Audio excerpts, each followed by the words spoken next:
All discussions and interactions are meant for educational and entertainment purposes only. They're not intended to breach the ATA Code of Conduct, single out any student or educator, or diminish professional integrity in any way.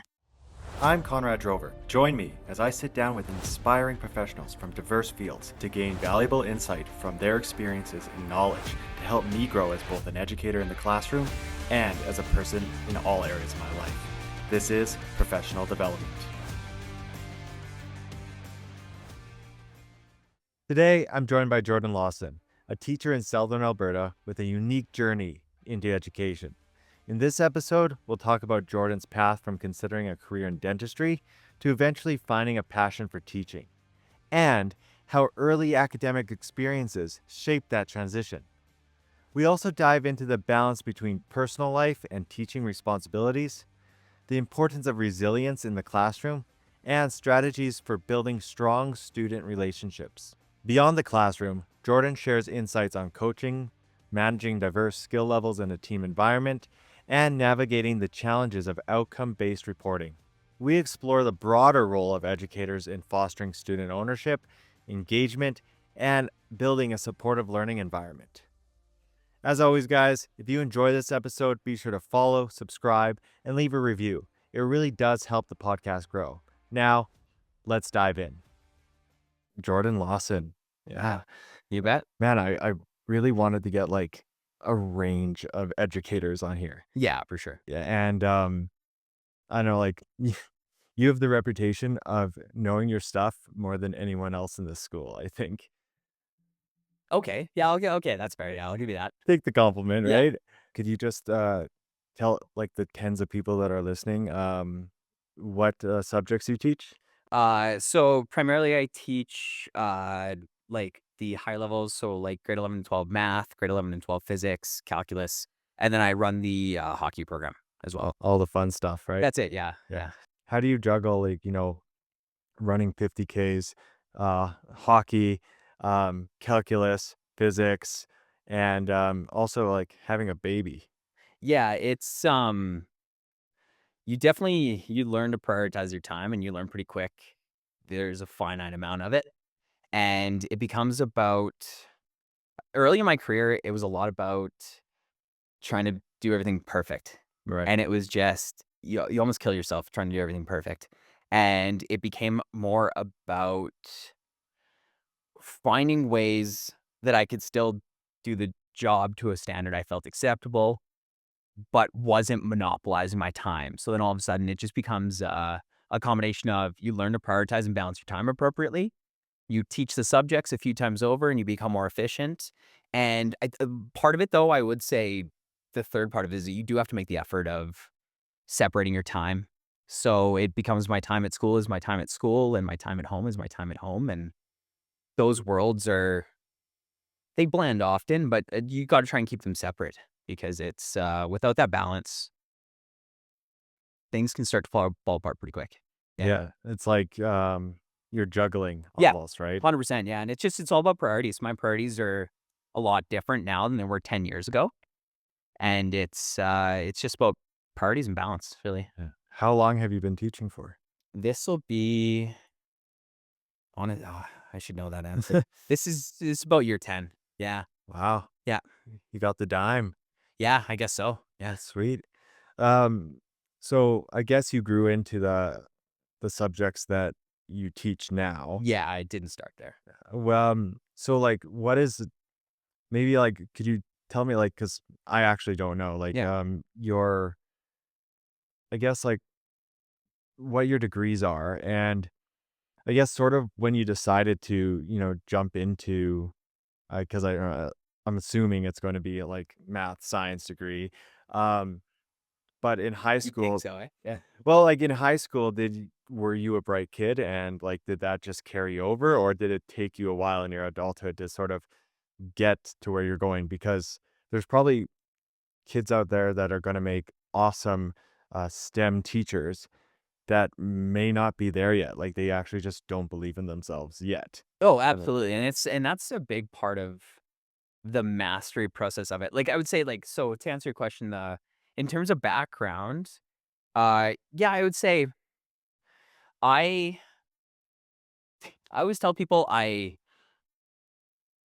got good grades, but I wasn't a good student. It was, school always came very easy to me, and I enjoyed school in the fact that I was good at it. And so it was fun because it was something I was good at, and, um, I always tell the story, like, I remember things started going a little different for me in school around, like, grade 2 or 3 when I wrote my first set of PATs, and I remember, I'd completely forgotten about them, and you just kinda show up that day and you write them and you just go home, but you're whatever, 7 at the time, and I remember, having to go to, like, an award ceremony, and, like, yeah, and my parents dressed me up and take me to the gym, and I'd go up and accept all these and get 100% on, like, all the PATs type thing, and so that's when my education career started to go a little bit different.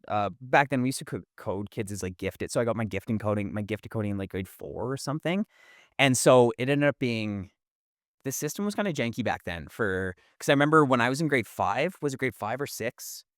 Their solution was I just started doing grade 9 math and science, so when math class would happen, I would just pack up all my stuff and I'd go down the hall to the grade 9 class. Would you work with the older Yeah, students? and I just did math 9 in grade 6, and so that was kinda their way of accelerating it, I guess? I don't know, I think it was just because I was a nightmare from my grade 6 teacher, honestly, Yeah. and she was at her wit's end, and this was their solution was I'm pretty sure the grade 9 teacher at the school was like, "Yeah, I'll take him on," and but it was honestly, like, in terms of my education career, it was pretty fundamental for me, like, I remember that was the first time in school where it went from just being like I was almost a troublemaker to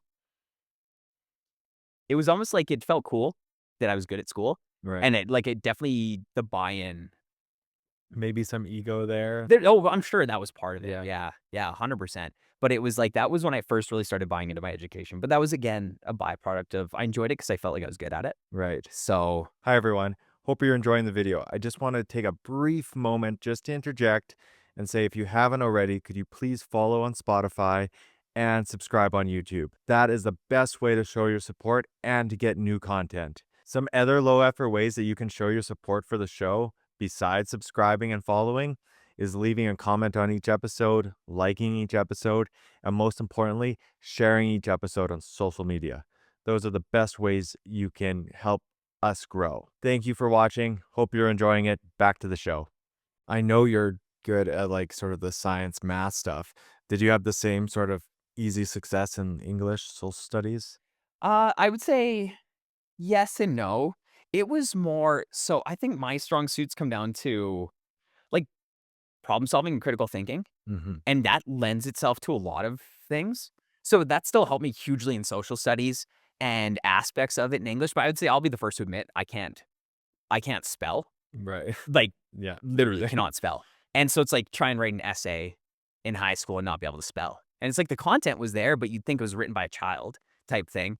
And so I vividly remember in English 10 because like you said, it was the rest of my subjects were really strong, and even my reading comprehension was very strong growing up, but my writing was abysmal. And I remember my grade 10 English teacher effectively calling me to the side and accusing me of cheating after we wrote our first reading comp test because I got 100%. She's like, "I've read your writing before.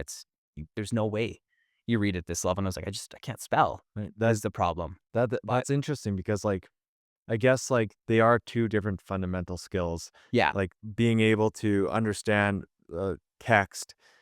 And I think it's like with me, it's like I sight read for fair enough. like a lot. Like I really had trouble. I had the hooked on phonics. I had Yeah, so much stuff growing up.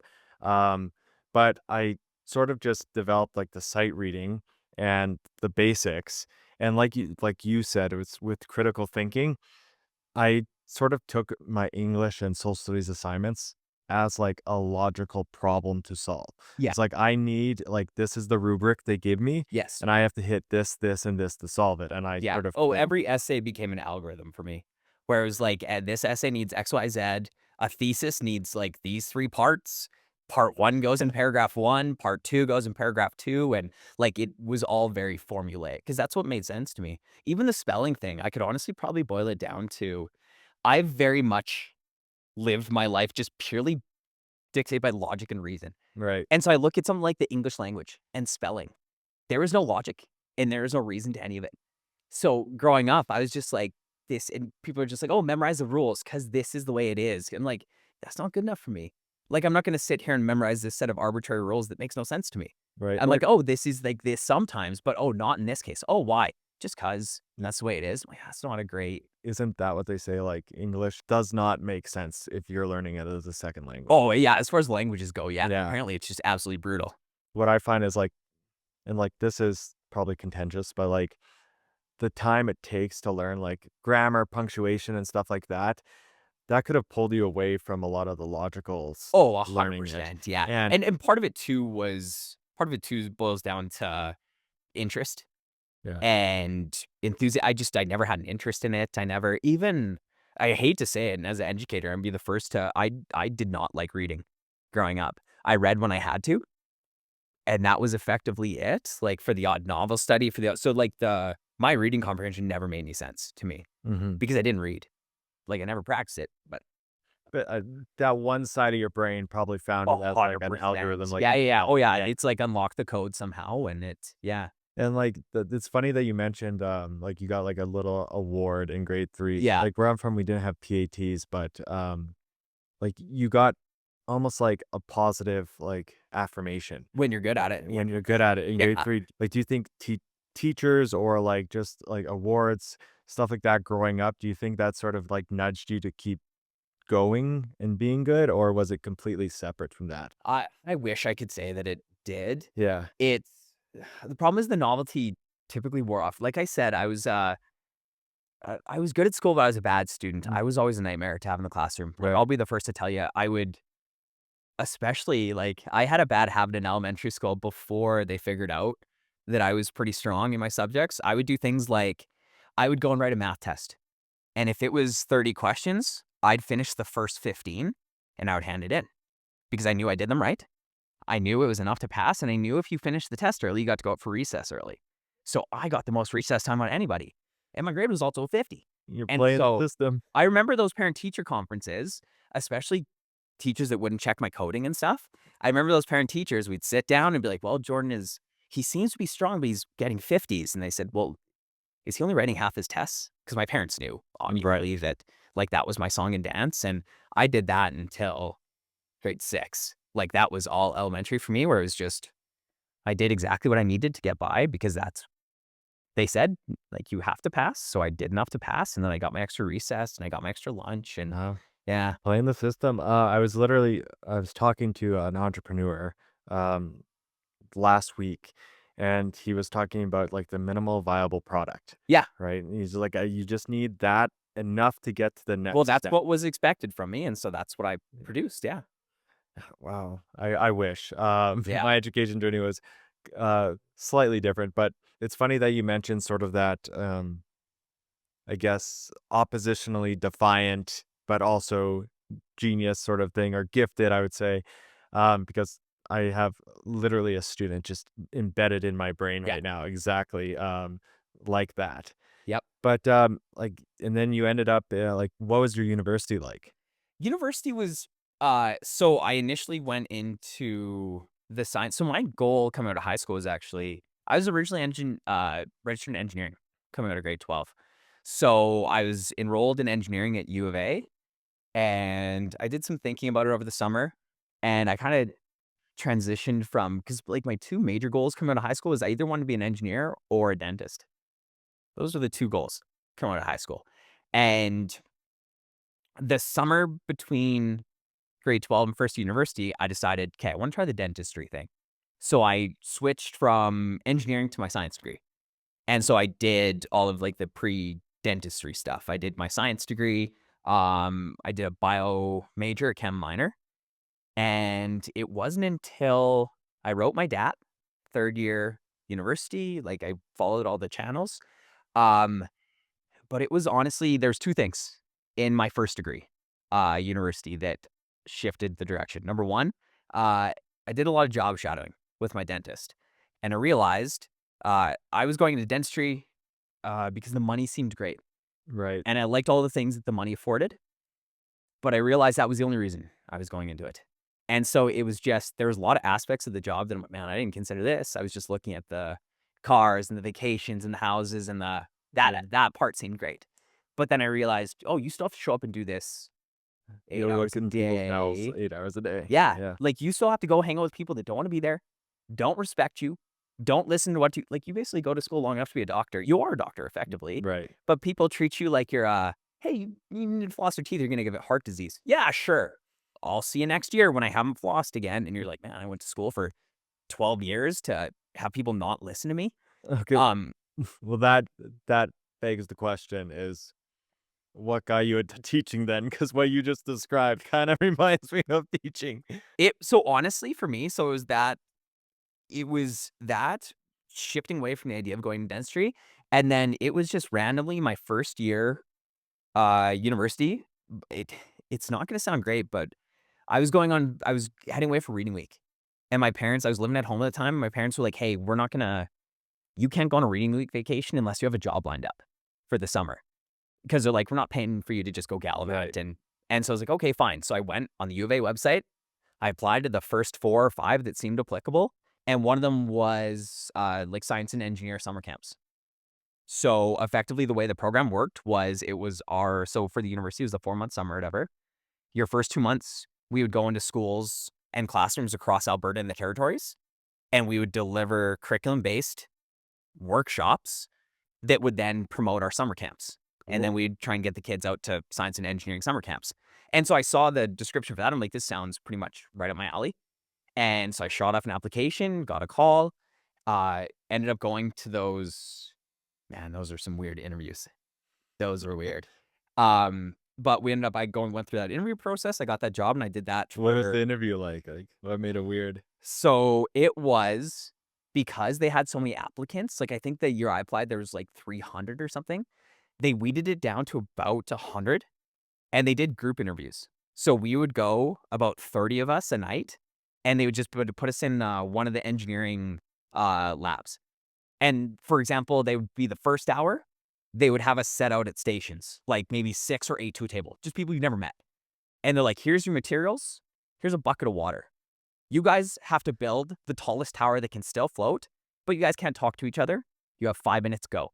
And they just walk around and write notes about our process and how we would do it. And so they gave us like very open-ended, like kind of STEM challenges and then saw how we would navigate those. And then periodically, someone would come into the room and pull us out one by one for individual interviews. And so it was a group interview where you're basically hanging out, be like, hey, now build a cantilever that can hold 5 pounds and you only have popsicle sticks and string. You're like, I'm supposed to do this, right? And then the actual individual interview was, again, the most bizarre. The first question I got asked, they asked me, how would you estimate the weight of an empty 747? Go. Then you produce an answer. A little different than a teaching A interview. little bit. Like Yeah. no buzzwords can get you through that, right? No, synergy Yeah. and yeah, pedagogy, those ones don't work. Yeah. So it was, but that I got that job and I really liked, it was a combination again. It was like being in school again, where as soon as I stepped into the classroom, it, it combined a lot of things that I enjoy.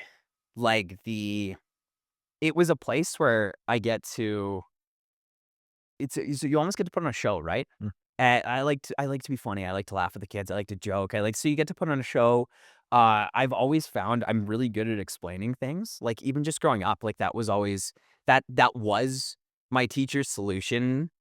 A lot of times to deal with me in class was like, hey, instead of you derailing everybody, could you just go and try and teach them the math instead of being a problem? And I was like, yeah, I guess I probably could. You're like a helper, like an EA After almost. yeah. Once I got to middle school and I Yeah. kinda shifted then I basically became a second teacher in the room.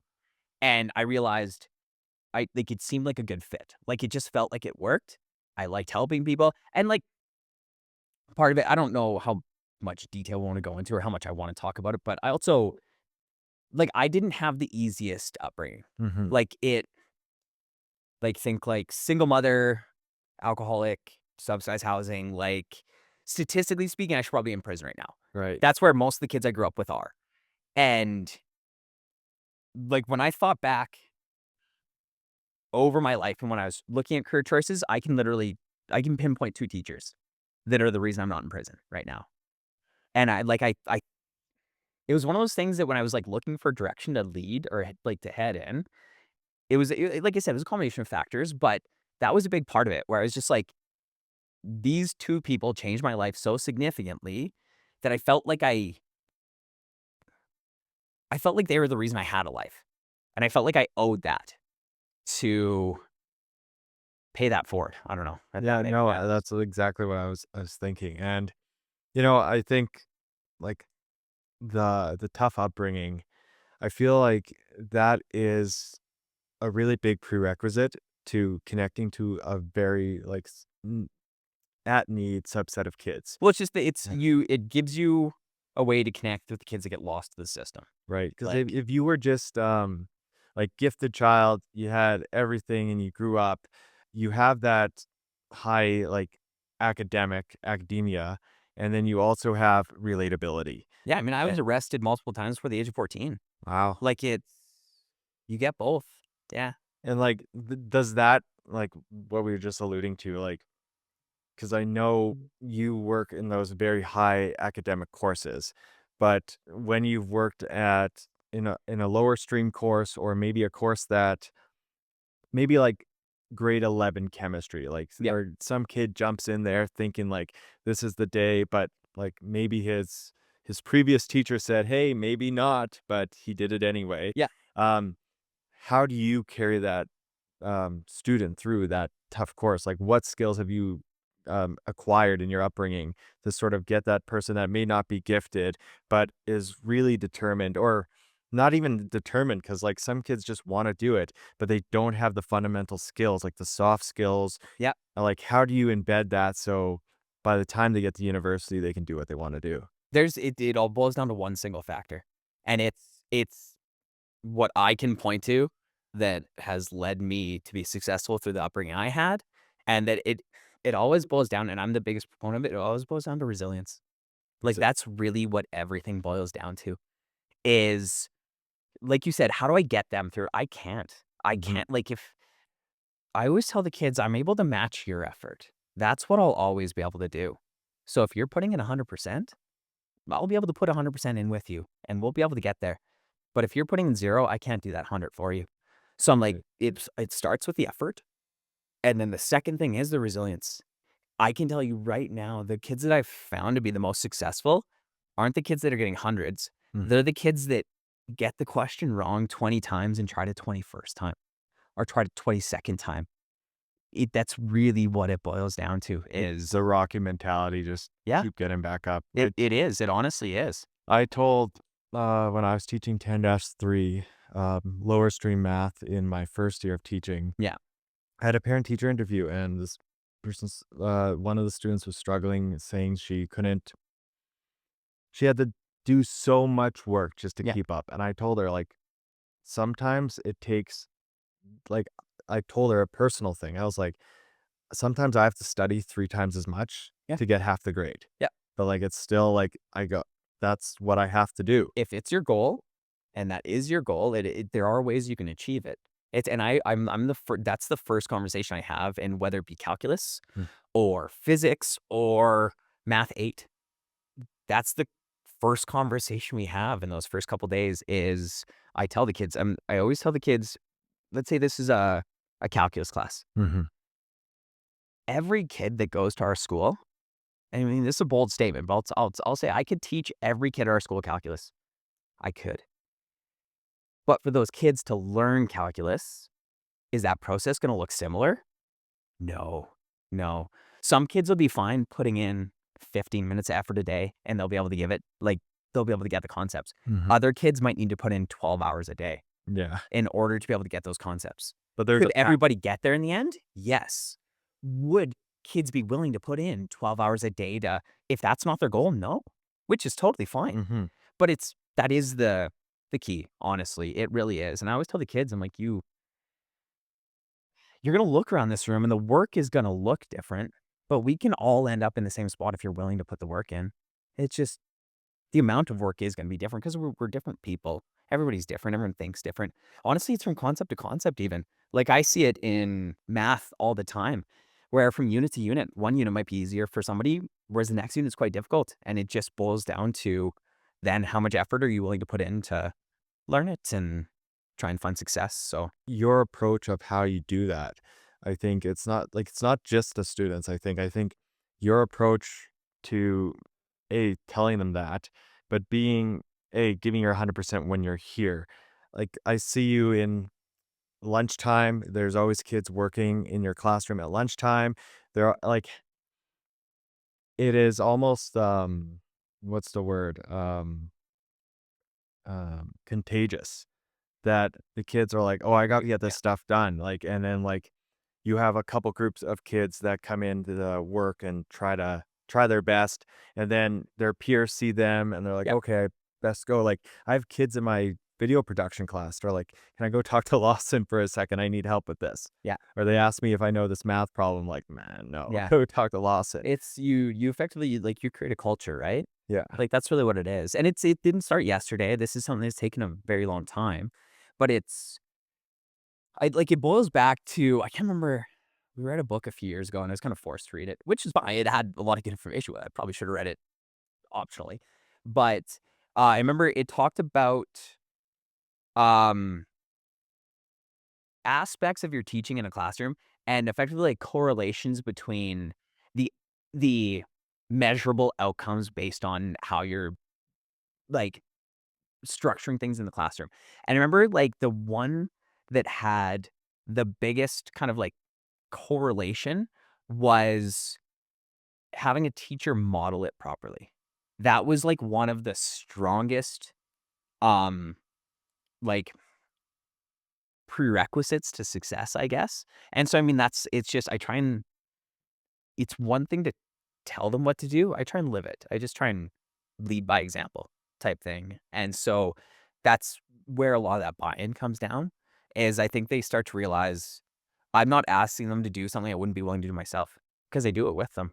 When I ask them to do that extra, whatever, 10 questions or practice to get the concept, they sit down and do it because they know if they needed help, I would sit down and do all 10 with them because that's what we need. Yeah, because So, you live it and they yeah, understand that like this guy is calculus, like yeah, sort of thing like that. yeah. Um, like with that, when you are helping kids, what is like, could you give an example of like one like eureka moment where you just saw a kid get it and you're just like, oh my God, like, yes, finally, like, Yeah, I like, that happens all the time in math, right. honestly, but for me, again, it all has to do I've taken probably the most unique route you could to get to be where I'm teaching what Mhm. I'm teaching, and so it's like, the reason that I'm able to find those aha moments in class and explain the math in a way that kinda gets at, like, those light bulb moments is it's been a combination of I've taught everything basically from grade 6 math to calculus. So I know everything they've learned every step of the way. But part of it was you learn starting my career teaching grade 6 math, if you can explain math to like a 10-year-old, Yeah. you'd be surprised at how much better that makes you. Like you have to get better at explaining it because you can't tell little Billy, when you go 4 minus -3, that's 7 just cuz. You can't just be like, "Well, that's how negatives work." Because that doesn't help little Billy learn the math. It doesn't help him. So it becomes about and as somebody that was naturally good at math, that was one of the hardest parts starting my career. Because you think everything's self-evident, Yeah, right? yeah, Like, how do you not know this? because it Like, just makes sense. I've That's the talked way it to is. I've talked to a couple like educators about this, and even myself when I'm coaching track and field. Like, I know what to do, and I know the recipe, Yep. right? And like sometimes like I almost have to like, and even with this stuff, like the video editing stuff, it's like you have to like sort of like check yourself because sometimes you get frustrated Yeah. and then you realize, oh wait, they're 10 Yeah. or something like Oh, that, right? 100%. And Yeah. but yeah, I didn't know that about you where you started at grade 6 and you like taught up is because yeah, you would have a good idea of exactly and like you as a teacher, not even like knowing the curriculum, Yeah. you know when it's like time ran out and they probably missed this or they Yeah. probably missed that or I've taught grade 6 so many times, and I know that 90% of the class didn't get 100%. this, Yep. and you can rebuild it. Yeah. It just gives you tools, right? Tools to work with.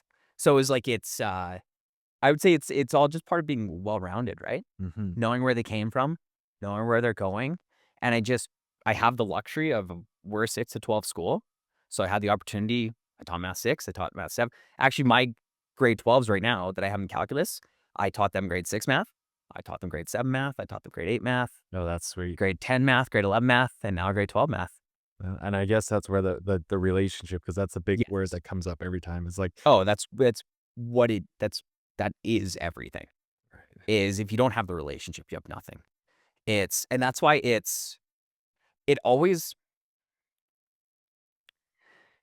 I find that with conversations with colleagues that comes up a lot, that student like A or B in my class is a completely different person than when they go to another classroom in the school. Right. And that's purely what it boils down to.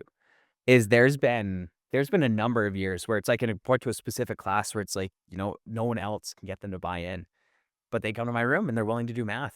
It's not At because lunchtime yeah, sometimes, yeah. and it's not because I haven't unlocked a secret. I haven't made math fun. I don't have like the secret, but you get that relationship with them, and it's not that they want to be doing math. They just want to be in my room, and it just so happens that guess what we're doing in my room? It's math, and so it's like it eliminates a lot of like the classroom management issues. It eliminates a lot of the behavioral issues. It helps a lot with that buy-in and with that, like it's when you can get that relationship, and I think a big part of it is I really try and show the kids. I've always been a huge proponent of we're always like whenever we approach a course, we're a team. And it's me and the kids and the parents versus the curriculum. Mhm. And that's how it's got to be if we're going to find success. And it's that when these kids walk in this room, like we are a team and we have to be a good team. And they all know what a good team looks like. And they know what a bad teammate looks like. And that's really what the conversation becomes is at the end of the day, almost all these kids in my room aren't there sitting doing math because they enjoy math. That's not what it is. It's they want to learn, they want to get better, they want to improve. And we know there's a process to it. We know it looks a certain way. We know we have to work together a certain way. And it's just I try and make those expectations clear. And I always tell the kids like I want to enjoy my day here just like you want to enjoy your day. And I'm like there are ways we can structure this room that we both enjoy our time here. Why wouldn't we choose that? Versus, could I run this room like a prison and come in here and scream at you all the time and it's going to be militant and it's just put your head down and work? Yeah, I could do that. Would I enjoy that? No. Would you enjoy that? No. So why would we Yeah, you have to go there choose? every day too, right? Yes, Yeah. that absolutely is it. And granted, 10 years on in my career, I'm a little more like last semester, I had I had my little middle school like rec leadership class, and I straight up told them, like within the first 4 or 5 days of the semester, I said, "You guys are not a good part of my day, so we need to change this." Because I'm like, I don't look forward to coming to this class, and it's not that I don't like you guys, and it's not that I'm like I just don't like the way this is running. I don't like the way that our activities go.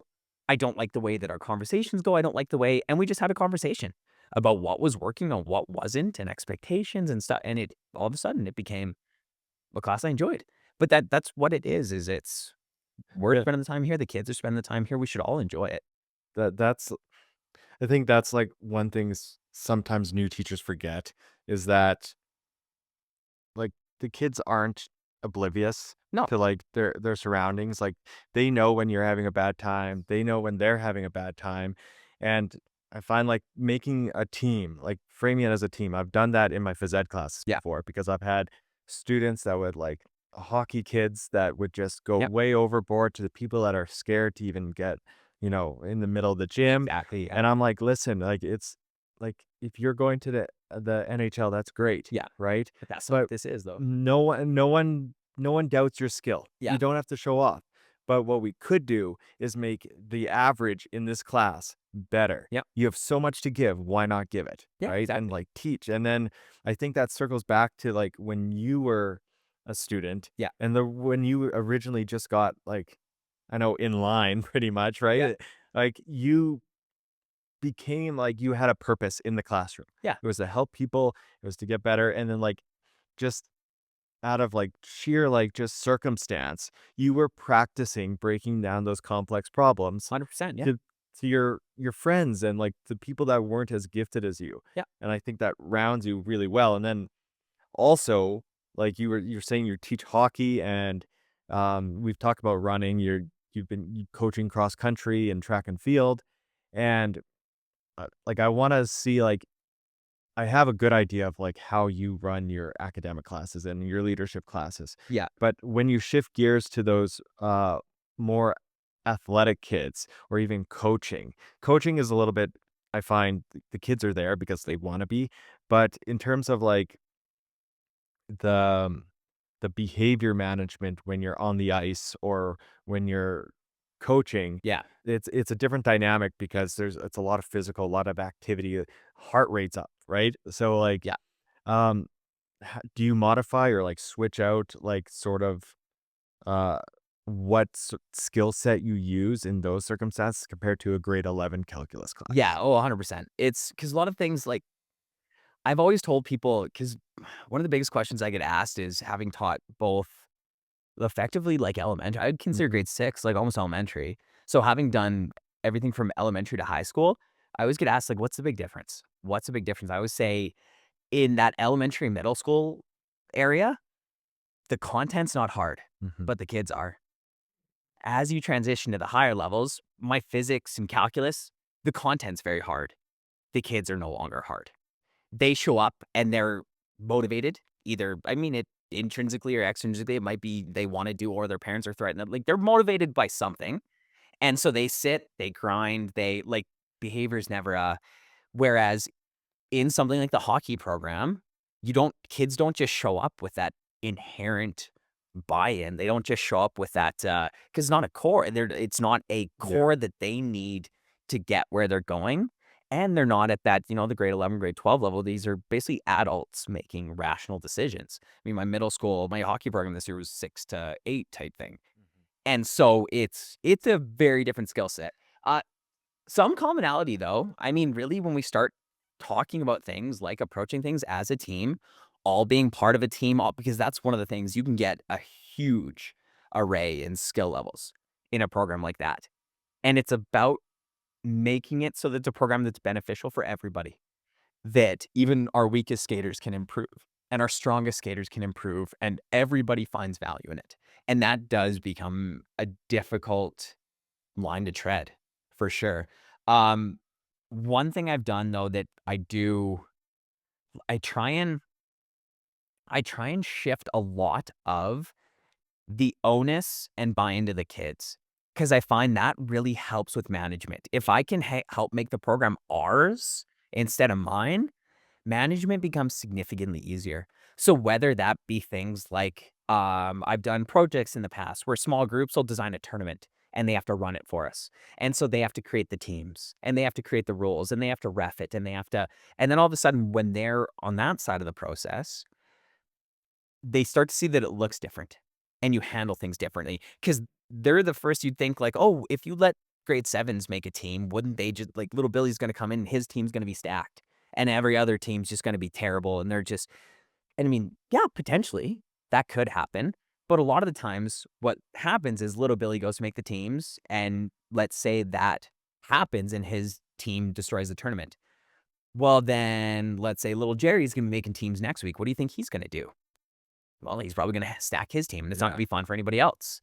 And then Bobby's gonna do it the next week, and then so they can start to see that process. They're like, "Oh, this isn't fun for anybody if I do this." And then Right. all of a sudden, they start to think, "Well, maybe if I make fair teams for my tournament, what's Steve gonna do for his? Well, he's gonna make fair teams too." And then, and so it starts to shift that mindset. As soon as they start to take ownership of it, they start to see it from a different lens. And so, like, I'll do stuff like that where it's like, we do tournament design projects where I'm like, you're literally coming in and you're running this tournament. Put me on a team. I'm a player today, and you guys run it. And some stuff goes well, and some stuff doesn't. We always reflect on it after, and we say what went well, what will we change next time. Like, okay, well, you're running another one in 3 weeks. Yeah, like Make some changes, do it again. Like, because I could see that going awful, Oh, like, yeah. initially, right? Yeah. And, like, You'd be so surprised, though. Like, it's a lot of the times I find, especially as educators, you set into an activity and you have to plan for the worst, because you do. You have to, but I always find having that mindset approaching things, we almost preemptively just kind of, like, almost doubt the kids, yeah, where I'm like, "They'd never be able to handle this." right, And I've found that's hard, like, to get you out of, right? yes. Because Well, there's past risk experience, involved, yeah, right? Especially because you can go and try and it's gonna crash, but I found, like, it's even 10 years in, the kids still surprise me. So I'm like, "I'll try it." And even if it's a crash and burn, it's a learning moment for all of us, right. me and them. There's a reason that I found out what works so well in the program. It's because it's been a long time and it all didn't work. Lots of fails. Yeah. Yeah. Oh, yeah. You learn what doesn't, right? And it pushes you towards what works well. Well, So, like, making them a little more manager sort of yeah. style and that. Oh, and they'll be like, and then we'll do things like, so it'd be like, during the week, it's our tournament play and then on like Fridays, it'd be like drills and skills. And so I'd have another group where I'm like, okay, the next 3 weeks, your guys are my assistant coaches and you guys are running practices. So you need drills. We need to pick skills that we're working on. We need to pick how to manage our time, how to split the arena, do our equipment needs, stuff like that. Do you think, like, the soft skills that, like, is like, when you're teaching, like, elective hockey, Yeah. like that, do you think when those kids come into your high school math and science classes, do you think some of those organization skills and those planning skills aid into their success in, like, organizing themselves, but also just working as that cohesive team that you've made? Yeah. I think that the skills I would like to hope they transfer, but tough to say there. But I would say it's that that aspect of working with them and the team mentality, it pays huge dividends Right. in the high school end. Like, I think about, like, my group of grade 12s right now, like, I've got, like, my hockey boys in that, like, there's about 9 or 10 of them that have gone through the hockey program with me since they were in grade 7. Wow. And it's like, I know I get a way easier buy-in from them in math because they're my hockey boys. Like, that's it absolutely it it gives you a different, like, remember we talked about relationships before, we said that the relationships are key, it gives you a different relationship with these kids, Yeah. and I mean, if the relationships are key, having different relationships with them should only be beneficial. Same reason I like to coach outside of school, and it's 'cause like, little Billy in a math class is very different than little Billy in the ice, Right. is very different than little Billy at the track. Little Billy in math can be a nightmare, but little Billy in the ice can be the best kid you've ever met, Right. and so it's all about changing that perspective, changing the lens, and it goes both ways, right? Most of these kids, I'm not just Mr. Lawson, the math teacher. Some of them I coach them hockey, some of them I coach them track, some of them we do middle school leadership. So like Yeah. it changes the perspective for them too. So Yeah, I think they see your humanity a bit more when they see you in different roles, right? absolutely, yeah. The thing I've been struggling with, or the thing I have struggled with Yeah. before, is like getting that apathy like out of my kids, like trying to get them to buy in. And I think what you're saying about the group project really works, especially like I'm teaching Comtech right Yeah. now, and like me a podcast. Like, I don't want to have to read an essay about your film studies. Yeah. I want you to make a podcast. 100%. Explain who's the main character, Woody or Buzz, like in Yeah. Toy Story, like something like that, Yeah. right?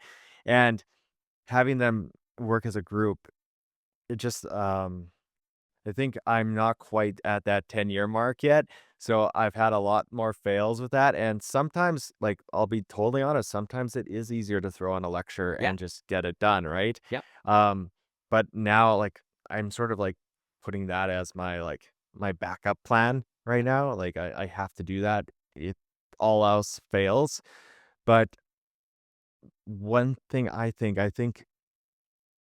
if I'm teaching a class, like, if I was teaching foods, Yeah. I am not interested. Yeah. I can eat the same thing every day, all day, whatever. Yeah. And so when I'm making these group projects, the kids almost see is Yes. the superficialness Yeah, of yeah. it, Well, they can absolutely right? tell. Yeah. But when I'm teaching something like audio video or like science, like I love science, Yeah. they know like Mr. Drover's in. And I think that's what you got, Oh, right? it's huge. Yeah. Like there's a reason when I started here, the physics program was like 4 kids, 3 kids. And now my physics 30 class has 28. And it's not because those 28 kids like physics. Mm-hmm. Those 28 kids like working with me, Right. and I like physics, so they like physics.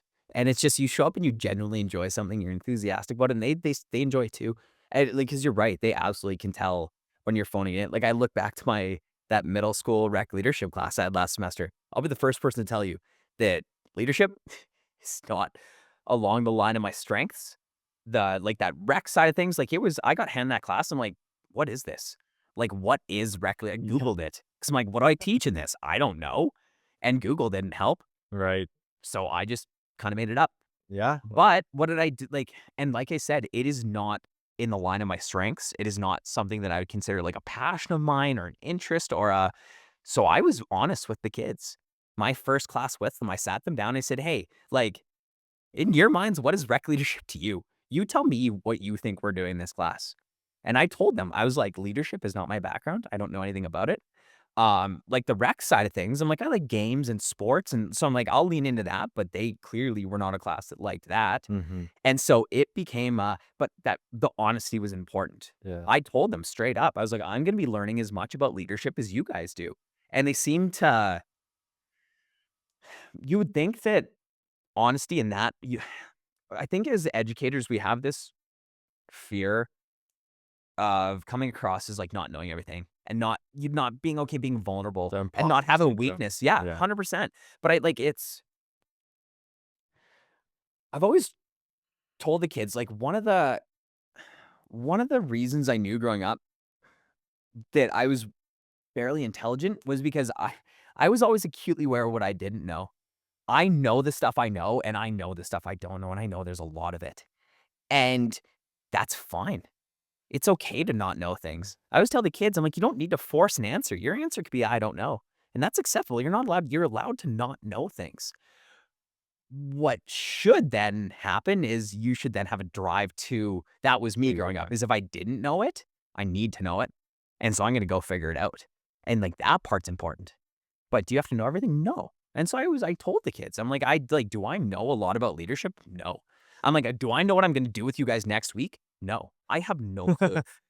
Do you so like do you think that because it was such a new course for you, did it feel like it like brought you back a couple of years in terms of um like because you said that it wasn't enjoyable for you initially. Yeah. Do you think that was sort of the reason? Like the kids like saw like, okay, this isn't my forte, I'm just trying it, like that sort of Yeah. imposter I think feeling. it was a combination of I was just trying to make the class what I thought it was. Yeah. The kids were trying to show up and do what they thought it was. And we weren't on the same wavelength.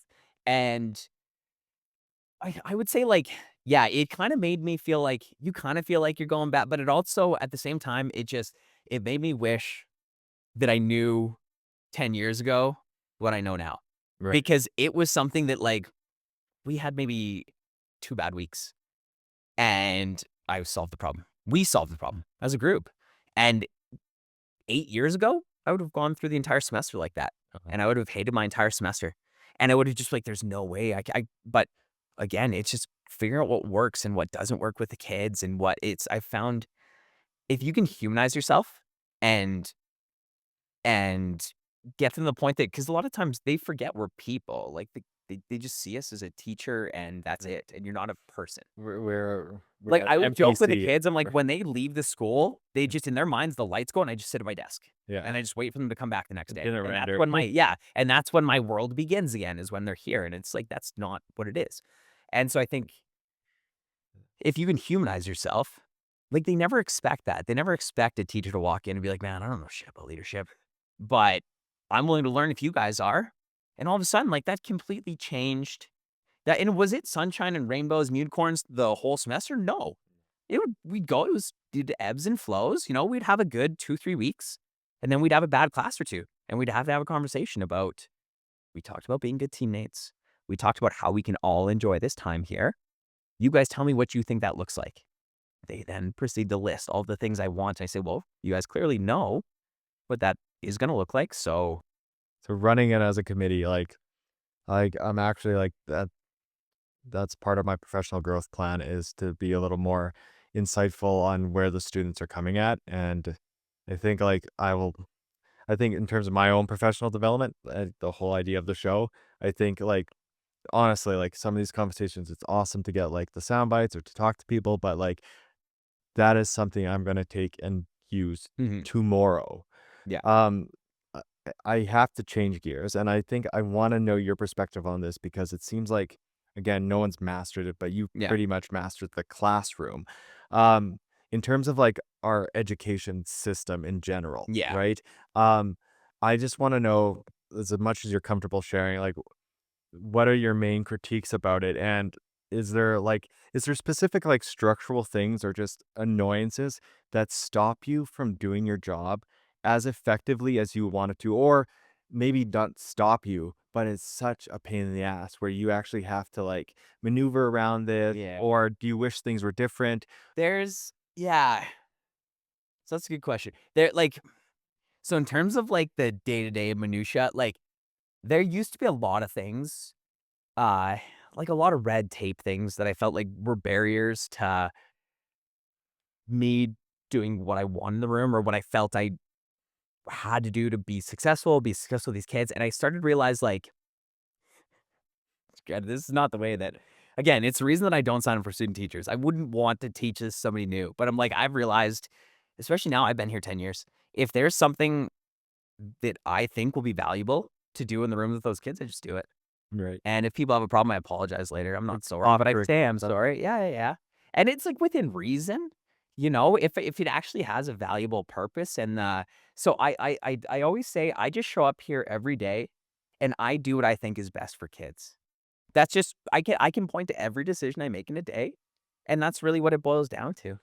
And I feel like if I'm showing up and doing what is best for kids, there will be no other problems elsewhere. And there have been little things here and there where it's just like, oh, during this activity that happened. But when it is clear that you're just trying to do what's best for kids, all the rest of it just goes away. Right. And And that's sort of what I've been seeing is like the more I'm worried about what other people are looking at, like outside the classroom, the worse I teach, yeah, right? Like the more authentic you can be, the better. And the one thing I've noticed when I'm working at this current like school yeah, division is outcome-based reporting. And I have found, and I want to get your take on this, that I am so targeted to hit this very specific thing, and I have to like figure out what assessment do I need to hit this very specific thing. I have found that frustrating. yeah. What is your take on outcome-based reporting? It's so that part's a tough one because it's that idea of outcomes-based reporting. It absolutely lends itself to math, like, to a T. Mhm. It's always how we've assessed math. So that thing coming into place was just like, "Hey, this is just" Like but that's because assessment always, yes. but like the reporting, like I have to put in a value for each of those outcomes. But even then, in the outcomes, the way they're split in math is how I would typically teach them. So a lot of the times we found, like me and the previous math teacher here, we kind of started to blueprint our tests and separate them. We're like, this is already effectively separated by outcome. Because logically, it just makes sense to teach it that way and break it up that way. But math is very compartmentalized like that. It is a lot harder to do in a lot of the other I'm subjects. thinking like middle school science, Yes. when a lot of their assessment, like I find some of the assessment that we should be doing is the soft skills. Yeah. Like how good are they at actually studying and doing whatever, right? Yeah. But those are something that we like explicitly can't mark, right? That's why, like, that's there's I mean, again, there are ways around it. Like, if I want my middle school like, I'll make them summatively study for a test, and you just put it as formative. And so you can have them do these things, you can still assess them, but it just don't have it count for marks. Right. And but you're right, we are handcuffed in a lot of the stuff we do. Like, that's what it feels like. It feels like you're being handcuffed with what you can do. And it's like that like I said, I show up, I do assessments that I think are valuable. I just try and do what I think is best for kids. Are all my assessments purely one single outcome? No, probably not. Almost certainly not. But it's at the end of the day, one of the things that can be a little bit helpful with that though, that I started doing with the middle school science is I started blueprinting my tests so they're just grouped by I was like, okay, these three questions are this outcome. So this would be the first 3 questions. And then the next 3 questions will be this outcome, and then this. So then when I marked the test, it became easier. Mhm. It was more, did I really change my assessments? Not really. I would just reorganize them so that they were separated by outcome, and then I'd be like, "Okay, first 4 questions, you got 3 out of 4, 75% on this outcome." So, like, there's ways you can, because I don't think it means you need to fundamentally change the way good assessment is still good assessment. I think what they're trying to get away from was there's a lot of people in the past that effectively assessed behavior, Right. and that's not what we're doing. So it'd be things like, um, maybe you're, like, doing a geography lesson in social studies. So you're like, "Oh, go color this map of Europe." And then you mark them based on the colors they chose, Right. or the aesthetics, or the does that mean they know anything about Europe? No. That just means they can color a picture. That's, I think, what they're trying to get away from, because Right. then they could point at that and be like, "Hey, what outcomes are you assessing here?" When So you gave them 8 out of 10 for coloring. maybe there should be like a skills outcome, like all the academic outcomes, but like maybe an outcome that's like 5% of your grade Yeah, for time for sure. management Yeah, or presentation ability. Because I yeah, think in science, the way you present your data and the way you communicate yeah, it, like, there's so much science stuff that goes on in the public that people distrust yeah, because people sound like weirdos when they talk about it yeah. because they're Well, people that and lived in part of that, the labs. second you assign outcomes, like, it becomes you narrow the scope, right? Yeah. So there should be more open-ended ones. Like, Yeah. it definitely is not a perfect system, but I think it just was trying to get away from that. Like, there used to be teachers, like 5, 10 years ago, where it's like you could sit down, you could look at all of their assessments. You'd be like, "You haven't, actually assessed anything that's in, like, the grade 8 curriculum." So maybe like an overcorrection and we'll fine tune it, I guess. Yeah, I think it's like everything in the education world. It becomes a way to babysit the people that are, like, I don't wanna say not doing their job, or, like, not following, like, the TQS, or not, you Right. know what I mean? Like, it's just I think that the idea, like, the outcomes-based assessment and reporting, if you were doing good assessment already, Y- you didn't have to change Just anything. reorganize your stuff. Yeah, that's really what it was. Like, it was just you could keep using your assessments, and it was just maybe you're gonna break them up a little bit different, but good assessment back then is still good assessment now. Right. I think they're just trying to get away from people were assessing things that weren't in the curriculum, that weren't part of. Right. So this sort of guides you. And like I guess my own critique of it was is sometimes you're looking at the trees and you can't see and like the forest, right? Yeah, yeah, yeah. And Yeah. I'm thinking like now that I'm thinking about it and you say that it's actually makes sense in terms of like math, science, like higher academic stuff. Yep. It just I guess I've been so in this middle school Yeah. round Oh, it's so well, long, right? but that's why it needs to be different systems. They trying to Yeah. apply a tool that fits everything. It just doesn't. There's no Right. one size fits all. It'll be refined and then refined again Well, that's and it, because then reverted they and have back again. because that's how they get their 5-year job cycles is There you go. if you solve the problem, you don't have a Right. job in 5 years, so So I don't want to keep you forever because I did say it was short, but yeah.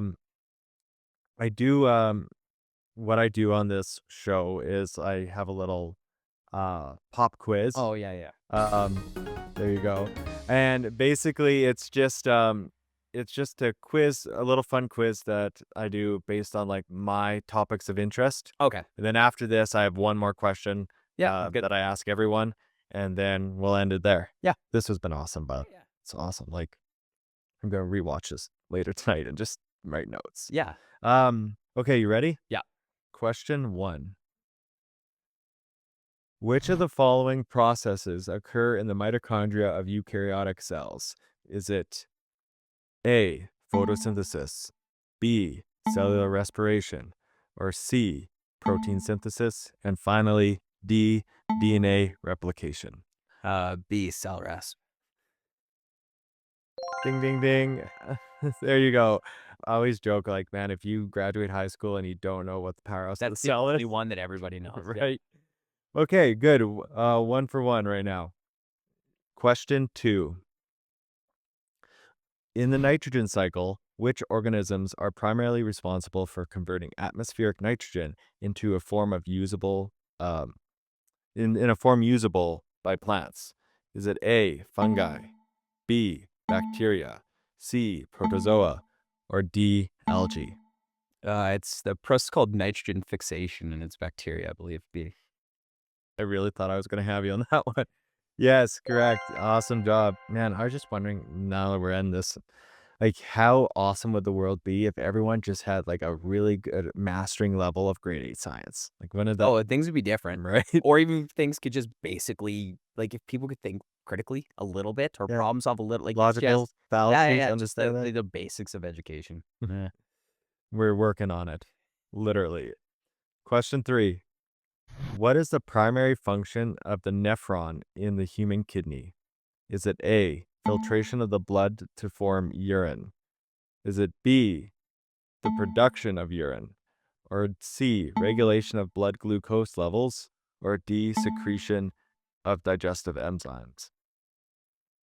This one's better.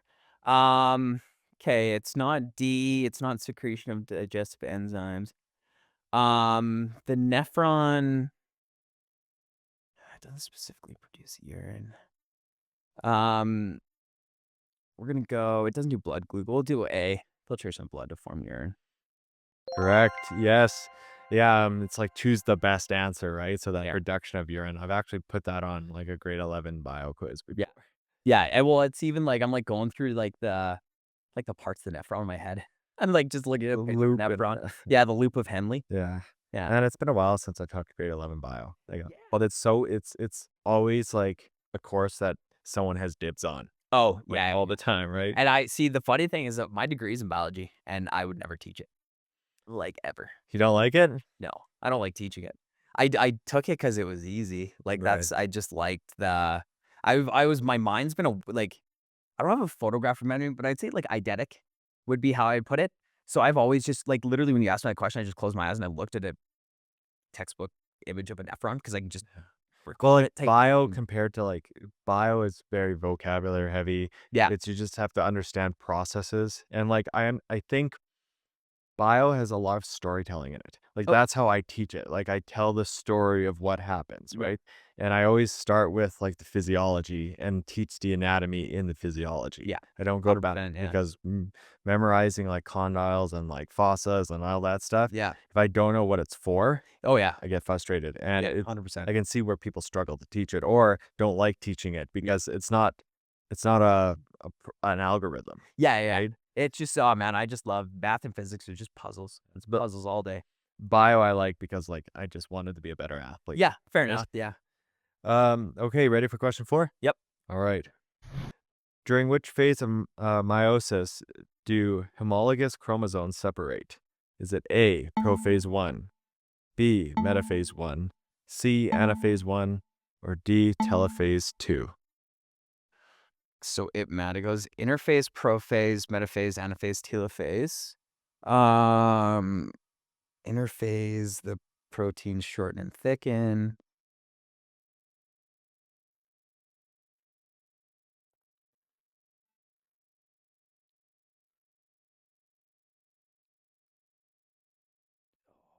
We hear a clock. That's kind of like that's It's either anaphase or telophase. Let's go.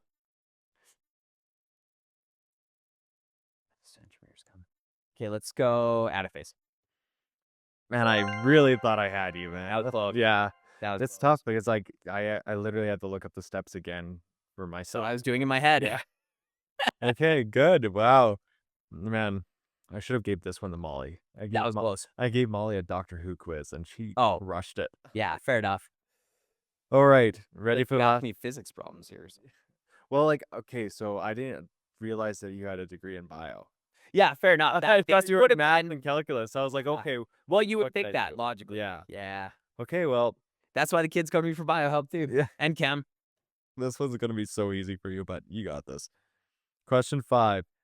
Which macromolecule is primarily responsible for storing genetic information? Is it A, a carbohydrate, B, a lipid, C, proteins, or D, nucleic acids? We'll go, I guess, nucleic acids. Oh, bingo. Ding, ding, ding. Yeah, of course. Like, I literally had to research this stuff. Like, the nucleic acid, easy. Yeah. in terms of meiosis, man, like Yeah. besides like the grade 8 level of it, Yeah. like I haven't looked at it in forever. So, Yeah, me neither. oh man, It's weird the stuff you remember. I always tell the kids, like, my mind's always been like that, though. I love, like, one of my favorite things is watching Jeopardy in the evenings. yeah. Like, I love Jeopardy because I am just such a weird wealth of, like, useless information that you would never need to know. Right. And, like, half it, I know the answer. I don't know why I know this, but I do know it. Yeah. Trivia night, man. There you go. Yeah. Yeah. Okay, I got one more question to ask you, and then like a couple months down the line, I have to have you back on because we did not talk about trail running or Ah. anything like that. We haven't even talked about the interesting part of my background. Okay, well, We didn't get to talk about the teaching in teacherages in rural northern BC or the Yukon or the cliff diving in Yellowknife. Yeah, there's a lot. Lawson will return. Yeah, Love there's that. been a lot we missed. Okay, well, we'll definitely have you on again. The last question I have to ask you, and I ask everyone this because I always get really good answers from it. What is one thing about your profession that is not explicitly communicated in the media? Man, there's a lot of answers I could give here.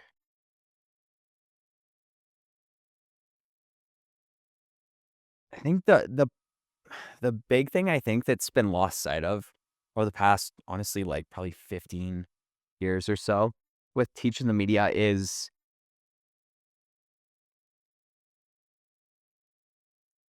no aspect of it.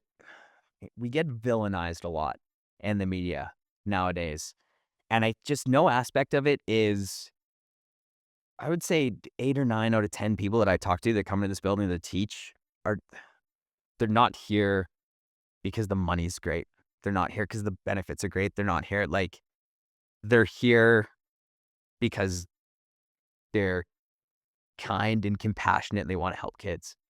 That's all really it's the reason we all do this.